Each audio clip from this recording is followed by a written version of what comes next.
نحمدہ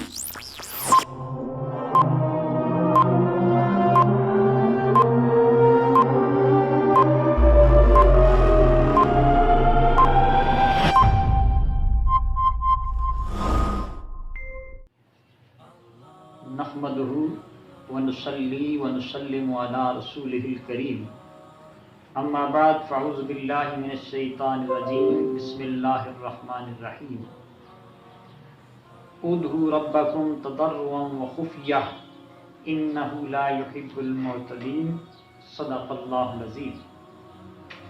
اللہ رب العزت کا ارشاد ہے کہ پکارو اپنے رب کو آہستہ اور عاجزی کے ساتھ، کیونکہ اللہ تعالیٰ حد سے تجاوز کرنے والوں کو پسند نہیں کرتا۔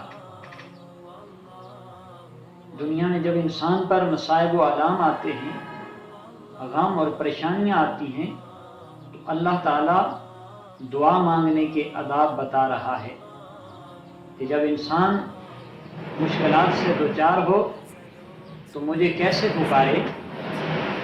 میں اس کی آواز کو سنتا ہوں، اس کی صدا سے واقف ہوں۔ میں تو وہ رب ہوں جو رات کے اندھیرے میں سیاہ چٹان پر سیاہ چمٹی کے پاؤں کی آہٹ کو بھی سنتا ہوں، اور مجھے یہ بھی پتہ ہوتا ہے کہ یہ چمٹی کس مقصد کے لیے جا رہی ہے، اور یہ رکتی کیوں ہے، یہ چلتی کیوں ہے، یہ دیکھتی کیوں ہے، یہ بیٹھتی کیوں ہے اور سوتی کیوں ہے۔ چمٹی کے ہر حال سے اللہ رب العزت واقف ہے، تو اشرف المخلوقات انسان کے احوال کی تو بخوبی اسے خبر رہتی ہے۔ تو اللہ تعالیٰ ہمیں دعا کے آداب کو سمجھنے کی توفیق عطا فرمائے۔ 3 شخصوں کی دعا رد نہیں ہوتی، مظلوم کی، مسافر کی اور والدین کی دعا رد نہیں ہوتی۔ اور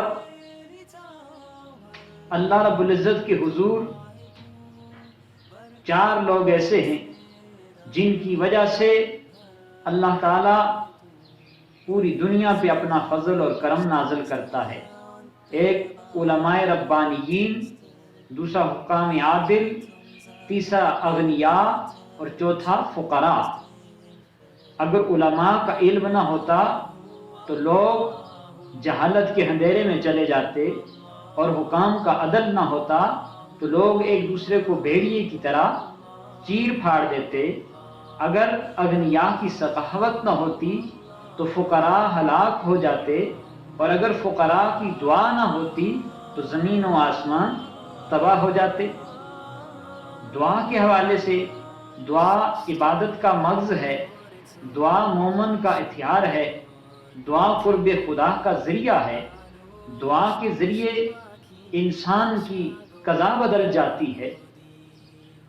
گرامی مرتبت خلیفہ منصور ابن عمار ایک دفعہ لوگوں سے مخاطب تھے۔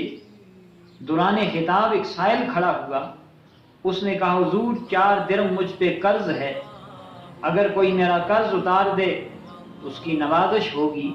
تو خلیفہ منصور لوگوں سے مخاطب ہوئے کہ کوئی شخص اس وقت اس مجلس میں اس کو 4 درم دے دے تو میں اس کے لیے 4 دعائیں کروں گا اور وہ شرف قبولیت کو پہنچ جائیں گی۔ تو ایک حبشی غلام اٹھا، اس نے 4 درم نکال کر اس کے سپرد کر دیے، اور اس کے بعد وہ واپس چلا گیا۔ وہ یہودی کا غلام تھا، اس کی خواہش یہ تھی کہ مجھے آزادی مل جائے، میرا آقا مسلمان ہو جائے، اور میری جو تنگی ہے اسے اللہ دور کر دے، میری غربت اور افلاس کا اللہ خاتمہ کر دے، اور مجھے اللہ تعالیٰ اس سے آزادی عطا کر دے اور وہ گناہوں کو بخش دے۔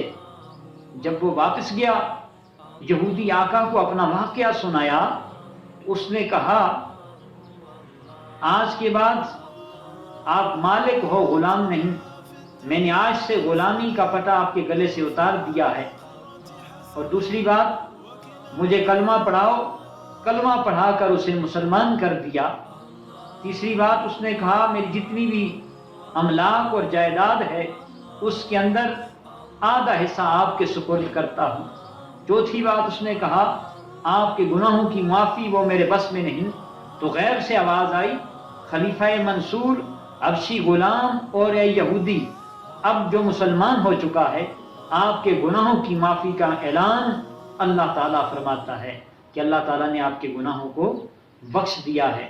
تو گرامی مرتبت جب بھی اللہ سے دعا مانگیں، ان ربکم حی کریم یستخفی من عبدہ اذا رفع یدیہ، اللہ کے حبیب فرماتے ہیں اللہ تعالیٰ کریم بھی ہے اور اللہ تعالیٰ بڑا باحیا بھی ہے۔